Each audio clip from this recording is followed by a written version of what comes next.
So now in the Lotus Sutra, we've seen the miracle, if you will, of the stupa of abundant treasures springing up into the sky, and we've seen all the emanations of Sakyamuni Buddha gather to observe Sakyamuni join abundant treasures and sit next to him up in the sky. And of course, abundant treasures, the long extinct Buddha saying that now he is here to pay homage to and to honor the excellence of the fact that Sakyamuni is now reciting the Lotus Sutra.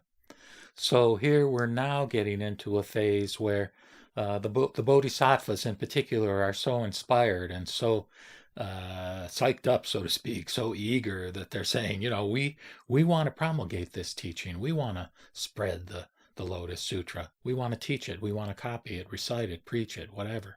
But the Buddha then sort of floors them by saying, that's very good, but I don't really need you because, and here he's really prepping the stage for the fact that he just hasn't been alive for however many number of years that they've seen him since the birth of Gautama Buddha or Sakyamuni Buddha, but that he's been alive for a lot longer than that. And to prove it, so to speak, all these bodhisattvas spring up from under the ground. Retinues of huge numbers of bodhisattvas, very mature beings spiritually. And of course, this just freaks out the assembly in terms of the big question: where did these people come from, and who was their teacher? And the one really heading up the query to Sakyamuni is Maitreya, who of course is the Buddha supposedly of the future here in the Saha world on the earth, but also is sort of portrayed in the Lotus Sutra, I think, as kind of the learner, Manjushri being kind of the senior bodhisattva, the senior disciple, so to speak, and Maitreya sort of talking on behalf of all of the assembly present to say, where did these people come from? And of course, the bodhisattvas, they're led by four great bodhisattvas, one of whom, by the way, is the one that Nichiren identified himself with in the context of his own study of the Lotus Sutra. But here I'll recite a little bit from this chapter 15, which again is preparing us for chapter 16 on the eternal life of the Buddha. Because again, when would he have trained these people? Well, he's been around a long time, it turns out. And so this is the Buddha's response to Maitreya's query. He says, thereupon Sakyamuni Buddha addressed Maitreya Bodhisattva, and sometimes he calls him Ajita. He says, good, Ajita. You have well asked the Buddha concerning so great a matter. Do you all, with one mind, don the armor of zeal and exhibit a firm will? For the Tathagata now intends to reveal and proclaim the wisdom of Buddhas, the sovereign and supernatural power of Buddhas, the lion eagerness of Buddhas, and the awe-inspiring, forceful power of Buddhas. Then the world-honored one, desiring to proclaim this teaching over again, spoke thus in verse. Be zealous and of one mind. I am about to expound this matter. Have no doubts or disquietude. Inconceivable is the Buddha wisdom. Do you now exert your faith? Be steadfast in the virtue of endurance. For the law never heard before, now you all are about to hear. I now first put your minds at ease. Cherish neither doubt nor fear. The Buddha has no words but the true. His wisdom is beyond measure. The supreme law attained by him is profound and beyond discrimination. Such law let me now expound. And do you all, with one mind, listen. Then the world-honored one, having spoken these verses, addressed Maitreya Bodhisattva.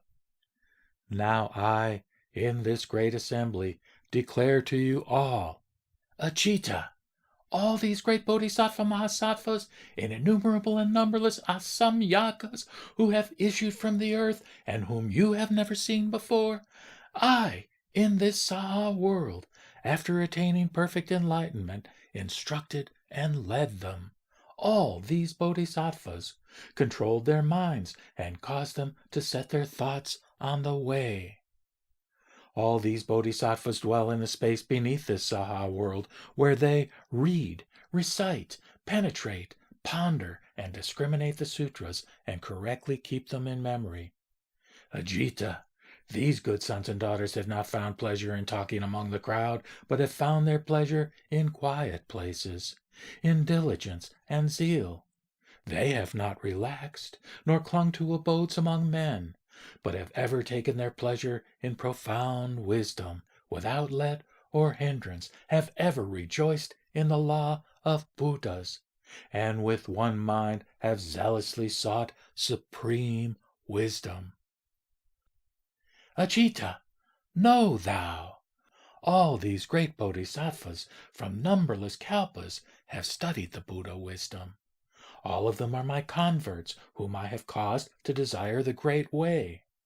These are my sons and daughters who dwell in this Buddha world, ever practicing the dutta deeds, joyfully devoted to quiet places, shunning the clamor of the crowds, with no pleasure in much talk.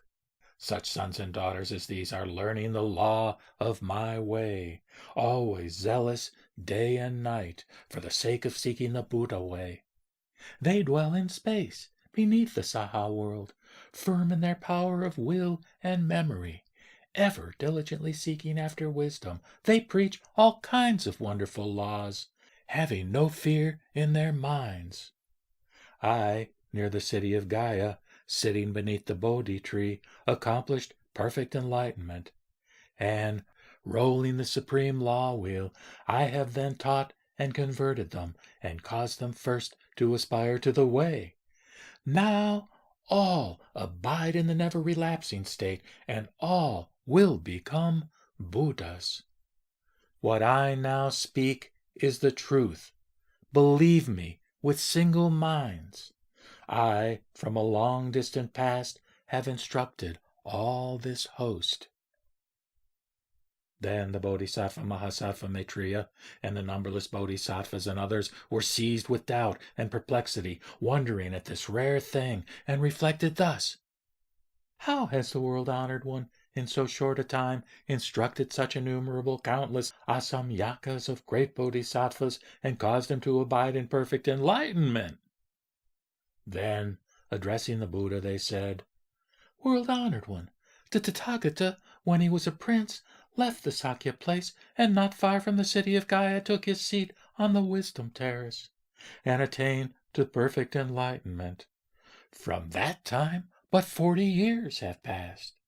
World-honored one, in so short a time, how hast thou done such great Buddha deeds, and by Buddha power and Buddha merit taught such an innumerable host of great bodhisattvas to attain enlightenment? World-honored one, this host of great bodhisattvas, even if a man or woman counted them through thousands of myriads of kotis of kalpas, he or she could not come to an end or reach their limit. All of these, from the far past, under innumerable and countless Buddhas, have planted their roots of goodness and accomplished the Bodhisattva way, constantly living the noble life. World-honored one, such a matter as this, the world will find it hard to believe.